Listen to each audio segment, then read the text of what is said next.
Now, viewers, President Draupadi Murmu has also hosted a banquet for Singapore President Tharman.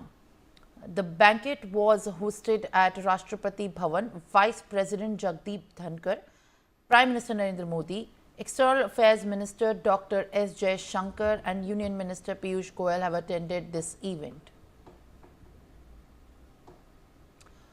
All right, Singapore President is there in India, and there are celebrations and of course the meetings taking place at different high levels with the government officials. But Prime Minister Narendra Modi has in fact made a significant dialogue with the Singaporean president. Sanjay Sharma, my colleague, is joining me for more. Sanjay, now Prime Minister Narendra Modi has posted on the platform X जिस तरीके से Singaporean president के साथ ये बातचीत हुई है और किन मुद्दों को लेकर इंडिया और सिंगापुर की जो टाइज हैं उनके ऊपर ये खास बातचीत में क्या-क्या सामने आया है, किन-किन मुद्दों को टच किया है और आगे भी प्रेसिडेंट ने एक मीटिंग एंड गेट टुगेदर भी होस्ट किया है, इसके बारे में बताइए। देखिए, भारत और सिंगापुर के बीच में जो डिप्लोमेटिक रिलेशन है उसके 60 साल पूरे होने जा रहे हैं।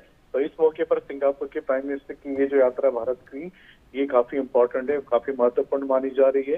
दोनों देशों के बीच में डिप्लोमेटिक डायलॉग के साथ साथ म्यूचुअल कोऑपरेशन पर बात हो रही है और दोनों देश किस तरीके से एक दूसरे की मदद कर सकते हैं, दोनों देश किस तरह से एक दूसरे के डेवलपमेंट में आगे रोल प्ले कर सकते हैं, उस पर बात हो रही है। जहां तक इंडस्ट्री की बात है, इंडस्ट्री को लेकर के भारत काफी कंसर्न रखता है, सिंगापुर से कई सारी चीजें चाहता है, क्योंकि भारत और सिंगापुर के बीच में जिस तरह के नए रिलेशन जो डेवलप हो रहे हैं वो कहीं ना कहीं ऐसा लगता है कि भारत चाइना की जगह सिंगापुर और दूसरे देशों को आगे बढ़ाना चाहता है। तो लिहाजा सिंगापुर की प्राइम मिनिस्टर की यात्रा काफी महत्वपूर्ण है। आपने जैसा बताया, प्रेसिडेंट द्रौपदी मुर्मू ने उनके सम्मान में डिनर दिया था और ये हमेशा होता है, जब भी किसी देश का राष्ट्राध्यक्ष आता है तो भारत के प्रेसिडेंट उनको उनके सम्मान में डिनर का आयोजन करते हैं और उनसे मिलते भी हैं, उनसे बात भी होती है। तो ये सारी की सारी चीजें भारत और सिंगापुर के जो 60 साल के जो लगभग संबंध रहे हैं उस पर किस तरीके से गर्मजोशी आए, किस तरीके से तेजी आए, उस पर बात हो रही।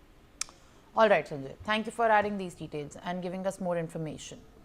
It's time to shift our focus from there to the developments that we are tracking in the infamous Arjikar